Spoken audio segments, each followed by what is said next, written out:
Good evening, everyone. I'm Charlie Kyle, the principal of Innis College, and welcome to tonight's special screening of the Canadian Film Forum in recognition of National Truth and Reconciliation Day. We have a screening of Beans with the filmmaker and co-screenwriter Tracy Dear, and our guest moderator will be Alexandra Lazarowich. We will begin with the land acknowledgement. We wish to acknowledge this land on which the University of Toronto operates. For thousands of years, it has been the traditional land of the Huron-Wendat, the Seneca, and the Mississaugas of the Credit. Today, this meeting place is still the home to many Indigenous people from across Turtle Island, and we are grateful to have the opportunity to work and celebrate on this land. I'm going to deviate somewhat from my normal practice and just say a few personal words before introducing an elder who will provide us with an opening prayer. As today is a day of reflection, one of the things I want to reflect on is the importance of someone in my life who has a connection to this event in several ways. Her name is Nadia Belakopetov. She was someone I taught years ago, and I like to say that she may have learned from me then, but I have learned from her since then. And Nadia was kind enough to send me this shirt, which is recognizing the murder of residential school children. And I want to acknowledge the artist who created this shirt, whose name is Votan Ike, who is an Anishinaabe artist who is in LA currently, but hails from Duluth, Minnesota. Nadia, as I said, was a student at Innis. She was also in the cinema studies program, and then later received her law degree from the University of British Columbia. She also wants to point to her 17-year traditional schooling at the Sagkeeng Sundance in Manitoba. And that is the other reason I'm mentioning Nadia, because Nadia was kind enough to connect me to the person who will be giving us the opening prayer, an elder whose name is Debbie Corshen. And Debbie and I had a lovely conversation last night, and Debbie provided me with a biography that I'm going to try to sort of adhere to as best I can. It was written in the first person. I have translated it or transformed it into the third person, but I am using Debbie's words to the greatest degree I can. So Debbie Corshen, whose spirit name is Eagle That Walks Upright Like a Human Being, is an Ojibwe woman, mother, and grandmother. She originates from Sagkeeng First Nation, where her father was born, and her mother is from Pegui First Nation in Manitoba. She's 59 years old and a residential school survivor. Debbie has found a good red road that has helped her to find a healing and spiritually connected direction in life. She has been a Sundancer for approximately 28 years. The last 12 years, she has been the Sundance leader of the Nokomis Sundance. She has been a foster parent for over 30 years as a way of giving back to her community. She currently works for Sagkeeng Child and Family Services as the cultural program worker.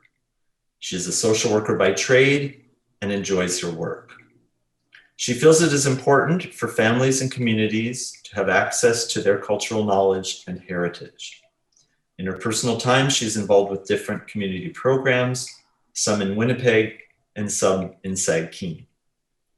She recently provided teachings and smudging ceremonies for the Red Cross for the fire evacuees from Blood Vein and Paungasi. She also enjoys providing different traditional cultural teachings, such as women's full moon teachings, among others, all of them in her home community of Sagkeeng. The teachings she shares are passed down to her from her elders. And we are honored tonight to have as our opening prayer giver the elder Debbie Corshen. Welcome, Debbie. Bonjour. Bonjour.